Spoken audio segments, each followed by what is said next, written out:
Arifin Agustian dengan NIM 857029475 UPPJJ Bandar Lampung, Pokja Bandar Sebawono.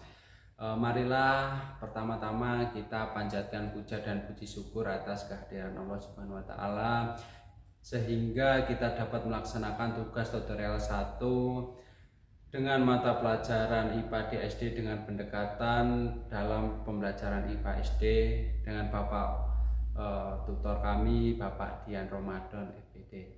Oke. Yang pertama yaitu pendekatan dalam pembelajaran IPA di SD bertujuan agar siswa menguasai pengetahuan, fakta, konsep, prinsip, dan proses penemuan. Selain itu, siswa diharapkan memiliki sikap ilmiah yang berguna untuk mempelajari diri sendiri dan alam sekitar melalui pengalaman langsung. Oke. Yang kedua yaitu filosofi IPA. Dipandang sebagai cara mencari tahu melalui observasi. Pengetahuan IPA bersifat empiris. Apa itu empiris? Yaitu kebenaran yang dimana harus dibuktikan berdasarkan hasil dan pengamatan atau eksperimen nyata.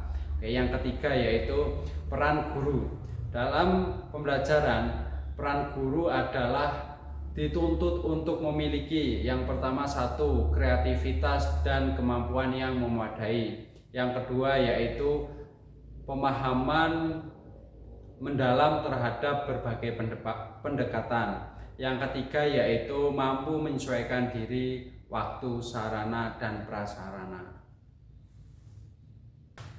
Yang keempat yaitu jenis pendekatan pembelajaran IPA. Dalam pembelajaran IPA itu ada 6 pendekatan, yaitu pertama pendekatan lingkungan, yang kedua yaitu sains lingkungan, yang ketiga yaitu konsep dan fakta, yang keempat yaitu ada pemecahan masalah, dan yang kelima keterampilan proses, yang terakhir yaitu pendekatan sejarah. Oke. Jadi pengertian pendekatan menurut ahli Rakajoni yaitu 1993 adalah cara umum untuk memandang suatu objek permasalahan, yaitu seperti memakai kacamata berwarna di sekitar alam sekitar. Definisi pendekatan dan metode. Pendekatan adalah garis besar rencana pembelajaran yang berkaitan dengan serangkaian asumsi, filosofi, dan keyakinan. Sedangkan metode adalah penjabaran atau pendekatan yang bersifat lebih atau prosedur yang teratur. Yang keenam yaitu prinsip pemilihan pendekatan. Harus mempertimbangkan tujuan pendidikan, kurikulum, dan kemampuan siswa dan sumber daya yang tersedia. Tujuan pembelajaran IPA di SD mengembangkan pengetahuan, rasa ingin tahu, mengembangkan keterampilan, dan berperan aktif dan dasar pengetahuan untuk jenjang berikutnya. Karakteristik kurikulum IPA menekankan pada pembentukan pembelajaran aktif dan luas agar siswa dapat memahami isu global dan sosial, ekonomi, etika. Yang selanjutnya yaitu B, jenis pendekatan. Yang pertama yaitu pendekatan lingkungan. Pendekatan ini berfokus pada pengembangan kebiasaan siswa untuk memperkuat alam secara bijaksana. Oke, jadi ada sumber belajar, yaitu menjadikan lingkungan sekitar sebagai sumber belajar utama dalam belajaran. Yaitu ada poin 2 yaitu faktor pemahaman. Jadi mengajak siswa memahami faktor politis, ekonomis, dan sosial budaya yang mempengaruhi hubungan sosial dan alam. Yang pengertian poin 3 yaitu tujuan membentuk sikap peduli dan cinta lingkungan. Yang kedua yaitu ada pendekatan sains lingkungan, teknologi masyarakat. Jadi teknologi ini memberi solusi praktis atas masalah yang dihadapi masyarakat, tempat terjadinya kegiatan ilmiah dan teknologi.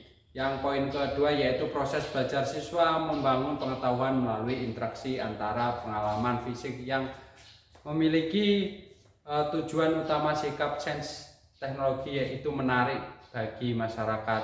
Poin terakhir yaitu ada mampu menerapkan pemahaman pemecahan masalah lingkungan maupun alam sekitarnya. Yang ketiga yaitu pendekatan faktual, yaitu pendekatan ini berfokus pada menyampaikan hasil dan penemuan IPA kepada siswa dilakukan melalui membaca buku, demonstrasi, menyampaikan pendapat ahli dan pemberian tes. Yang nomor 4 yaitu pendekatan konseptual, yaitu pendekatan ini merupakan pengembangan fakta-fakta yang disusun menjadi suatu rangkaian gagasan atau konsep yang memiliki luas. Yang nomor 5 yaitu pendekatan pemecahan masalah.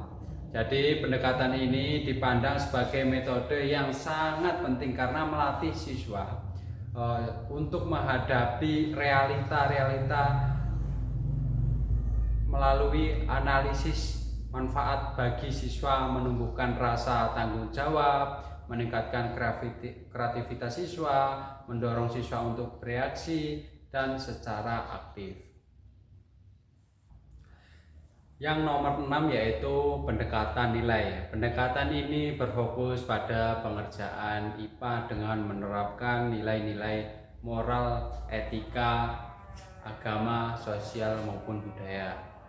Tujuan utama agar siswa mampu memahami dan mampu menerapkan praktek selain dengan alam semesta. Yang nomor 7 yaitu pendekatan inquiry. Pendekatan ini menerapkan pencarian jawaban melalui serangkaian kegiatan intelektual siswa.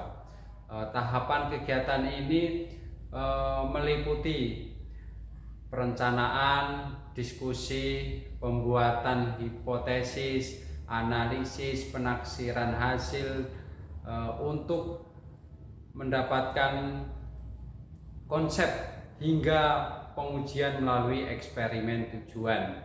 Pengembangan dirancang untuk mendapatkan konsep hingga menumbuhkan rasa ingin tahu, imajinasi, kemampuan berpikir kritis. Siswa didorong untuk mengenal informasi lebih dalam guna menemukan pemahaman baru. Jadi dalam inquiry ada 3 kategori inquiry, yaitu nomor 1 inquiry rasional. Guru mengarahkan siswa untuk berpikir, membuat generalisasi menggunakan akal logika rasional.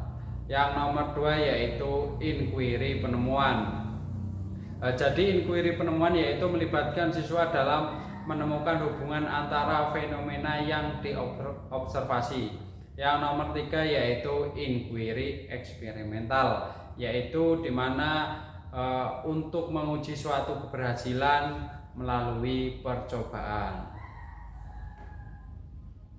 Yang nomor 8 yaitu pendekatan keterampilan proses, yaitu menurut Fong DKK 1997, pendekatan ini adalah metode pengajaran IPA yang berfokus pada keterampilan yang digunakan para ilmuwan dalam memperoleh atau merumuskan hasil ilmiah.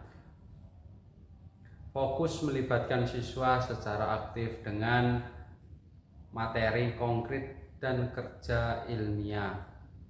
Keterampilan utama mengobservasi, mengukur, menentukan variabel,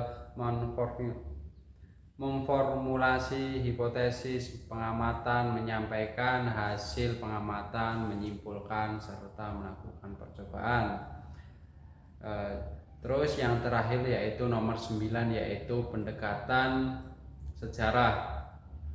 Melalui penemuan para ilmuwan dan perkembangan temuan metode umumnya dilakukan melalui membaca buku teks atau mendengarkan penjelasan informasi temuan IPA. Karakteristik yaitu lebih menekankan pada penyampaian produk atau hasil akhir atau hasil IPA, yaitu faktual dan konseptual. Kekurangannya sedikit menjelaskan proses penemuan, namun kurang melibatkan siswa dan dalam proses bagaimana penemuan tersebut diperoleh. Oke. Hasil yang saya sampaikan dari jenis-jenis pendekatan saya akhiri. Wassalamualaikum warahmatullahi wabarakatuh.